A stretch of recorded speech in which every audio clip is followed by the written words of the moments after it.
Hey guys, what is happening?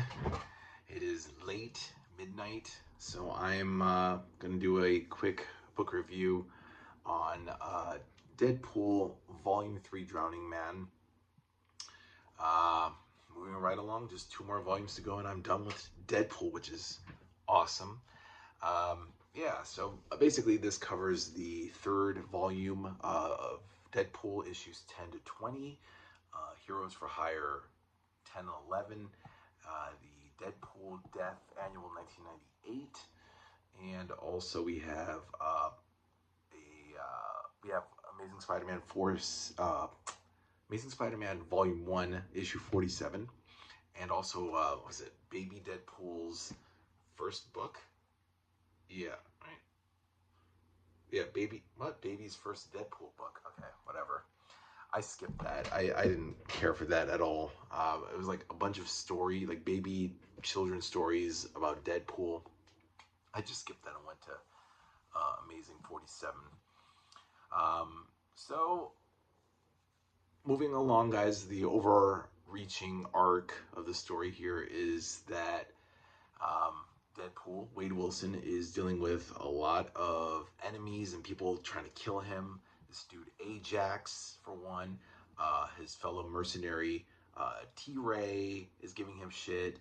I think also Typhoid Mary. Typhoid Mary was posing as Siren and fucked him, and then she like broke his heart because he thought he was banging Teresa Siren, but that turned out to be not true.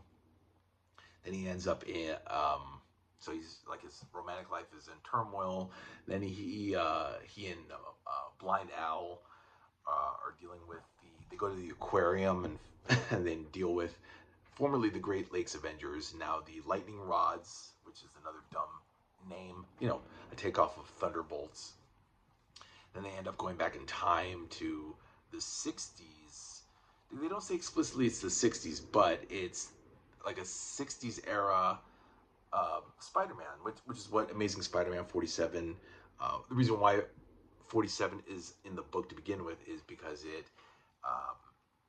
parallels Deadpool number 11, which is also like like 50 pages long. I don't know why they made that issue as long as they did, but they parallel each other in certain scenes, and they use John Romita Sr.'s original artwork, some of Stan Lee's dialogue, but there's of course Joe Kelly's dialogue with Deadpool, because Deadpool is using the image inducer to pose as Peter, while Blind Owl is posing as Aunt May. It's really chaotic. Some funny, quick-witted, sharp dialogue abound that poke fun at the characters. But a little bit of a problem that I do have is Joe Kelly is a very good writer, a very funny guy. I mean, he seems to know what he wants to do with Deadpool, but there's just a lot of dialogue. There's times where it took me anywhere between 30 minutes and an hour to read one issue. Like today, I was reading 18, 19, and 20, and it just took way too long. And the humor is funny. I get it, and I get Deadpool. I just wish for a modern comic in the 90s, it was just a little faster and a little more about action than just words and comedy and humor. But that's what sets Deadpool apart from the rest of the Marvel Universe, I guess. So, but I enjoyed Joe Kelly's work on Daredevil too, and here with Deadpool. We're actually going to be coming to the end of his run next volume, which is Dead Reckoning Volume 4, which I've already packed away in my backpack. So I can't wait for that. But pretty much in this volume, Deadpool's fighting against Landau, Luckman, and Lake, who want to make him this hero, this scion to save the universe. And he's like, nope, I'm not interested. The Mithras Directive. That's part of that storyline. So he's pretty much going from here to there, fighting this guy and that guy. Like I said, he faces Ajax, who goes all the way back to when Wade was before he was Deadpool. He was struggling with cancer. He was dying, and then they put him in hospice care. but it turns out it was the workshop, which is what turned him into Deadpool, with this Dr. Kilbrew, who we knew from earlier in this series. By the end of this series, he repents, Dr. Kilbrew, and sacrifices himself to save Wade against Ajax, but that proves futile. And Deadpool basically just doubts himself. He just doubts who he is and is about to give up, but of course, in a humorous way.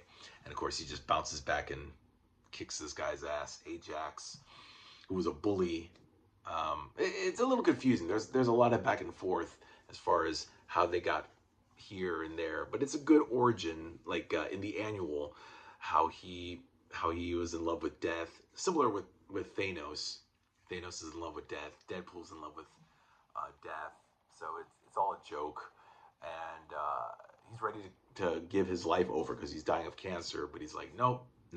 I gotta kick the shit out of Ajax first because he's a real bully to everybody. And then Death, of course, is like, forget it. Your soul is not worth taking. Yeah, I not much really happens other than, like I said, the whole Mithras. It stretches out the storylines here, but for the most part, the dialogue is really good. Deadpool's entertaining enough. Yeah, and I enjoyed Joe Kelly's writing. And it's a shame that it's going to end. Pete Woods does some of the artwork. I know he did the Deadpool number 11. John Ostrander did the Heroes for Hire issues. Walter McDaniel is another one that pitched in on the pencils, along with Joe Kelly doing the writing. Not much really to say, guys. I wish I could say this was like a fantastic... I mean, the stories are good. This is right in the midst of the heroes coming back, the Avengers and the Fantastic Four.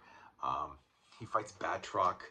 It is funny. Issue 20 is funny because he takes this dude, Montgomery, who is part of Landau, Luckman, and Lake, and he's not supposed to leave there, but Deadpool just kidnaps him, teleports him to Monte Carlo, and they gamble, and they face Batroc, the Leaper, which doesn't sound that interesting, but again, the humor is really what carries the stories along. Even if a lot of the characters themselves are not interesting, it's just everything's handled with humor, satire, parody, whatever you want to call. It's just good old-fashioned Deadpool humor. So yeah, guys, that's pretty much it. I mean, the Heroes for Hire issues are kind of meh. He just drives everybody crazy. Luke Cage, Iron Fist, Misty Knight, and Colleen Wing. And it's funny because it continues into issue 12, but I guess Deadpool doesn't make an appearance, so it's like that two-part storyline ends with no resolution. So you'd have to read Heroes for Hire. And Deadpool finally releases Blind Al from his imprisonment. She doesn't want to go. She's like, no, I'm staying. So I don't know where that goes. But we'll find out in Volume 4, guys, in Dead Reckoning. Sorry I can't tell you more, guys. I'd rather you find it out for yourselves rather than me spoil it. As always, I do read these epics to inform you, so you don't have to. But again, I encourage you guys to read the books. That's pretty much it. I'm tired.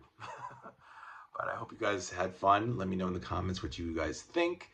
And let me know, let me know what you guys think about Deadpool. Check it out in your stores, guys. This book came out earlier this year, back in January of this year.